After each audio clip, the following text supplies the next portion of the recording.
Hello, I'm Lieutenant Colonel Roy Guinto. In the Army, I am an internal medicine physician and an endocrinologist.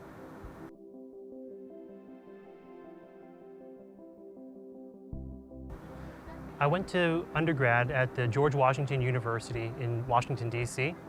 I majored in biology, where I got my BS, and I went to medical school at the New York Institute of Technology College of Osteopathic Medicine. Well, I always knew I was going to go into medicine. Sounds like a really classic story, but that's growing up. Both of my parents are immigrants from the Philippines, and they're both physicians. And so I only knew one job growing up, and I knew I was going to be a doctor as well. My sister, who's older than me, she went through the dental program through HPSP as well. And so I knew if she can do it, so could I. And so she was my inspiration to go do the HPSP program too. So I wanted to be able to be a doctor, but I also wanted to make sure that I was financially responsible and to get it done. As I mentioned, I found out about the Health Profession Scholarship Program, or HPSP, actually from my sister. So when she went through it for her dental program, did HPSP, I found out about it that way, and the rest is history. I knew I needed to somehow pay for medical school, and this allowed me the opportunity to do so. Going through that process and seeing our counterparts who didn't have the scholarship, I knew it could be a real struggle. And not only did I appreciate it during that time, but in the 10 years leading up after medical school, my counterparts are still struggling to pay down student loans, and that's a real issue in this country. Medical school loan debt can get up to like $200,000, $300,000 on average.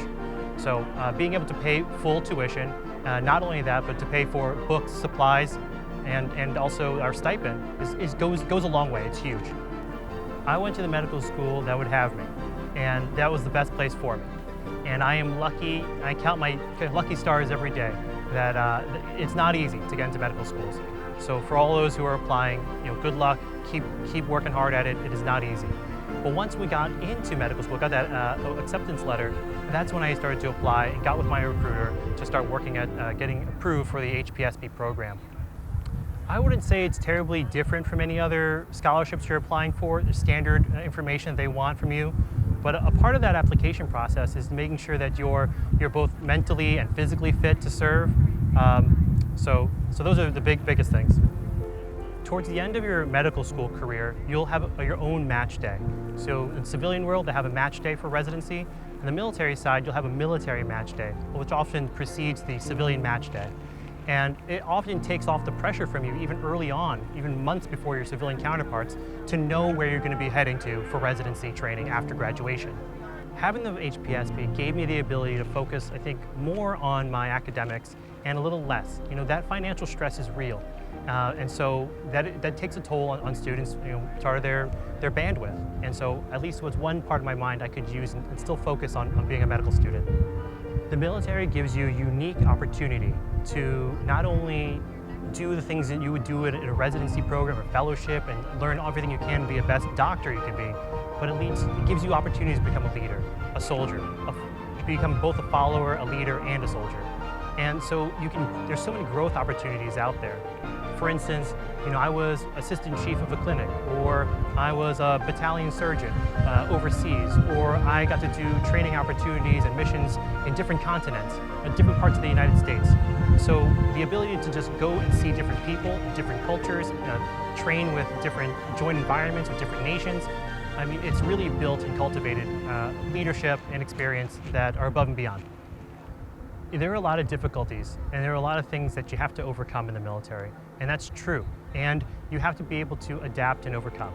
And so being able to face those situations head on, think and move forward and come up with creative solutions all the time. And I think that sets us apart. Whenever a military job aligns with what your passions are, and that's passions to serve and be a medical professional, a physician, a doctor, that's what I love. I love being there to help to train and cultivate other people and to treat patients to the best of my ability. And not only to the patients, but their families as well. Retirees, veterans, and the service members. That's what I really enjoy, and that's the best thing I get to do. Even after medical school, you'll have residency and fellowship opportunities available to you. And I think they were some of the best training I could have ever asked for. I did my residency in internal medicine at Tripler Army Medical Center, and I did my fellowship in endocrinology at Walter Reed. in the nation's capital in Bethesda, Maryland. And I think they were outstanding training, and I wouldn't have wanted to do it anywhere else. Well, right now, I am both a husband and a father, and not only just a physician and soldier. And actually, what's funny is that I met my wife through the Army during our first duty station and during our residencies. So I like to say sometimes jokingly that if the Army wanted me to have a wife, they'd issue me one, and I think that's true in this case. So me and my wife just celebrated our 10-year anniversary, and we've got 2 lovely children who we raise in Pittsburgh, Pennsylvania right now. And so most of my time right now is not only just working and serving, but also working and serving at home. And that's taking care of my kids and taking care of my family. That's first and foremost. But the Army allows me to do both. Be both here and now as in the reserve, I can do both work a civilian job and be home more often for my family. For that flexibility.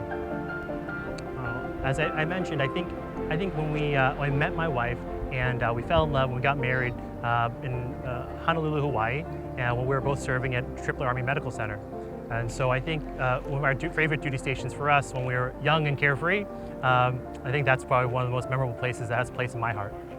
I think one of the most memorable humanitarian trainings we got to do was about a year or 2 ago. We did an innovation readiness training in Texas, and we got to serve a local population which were either underinsured or uninsured.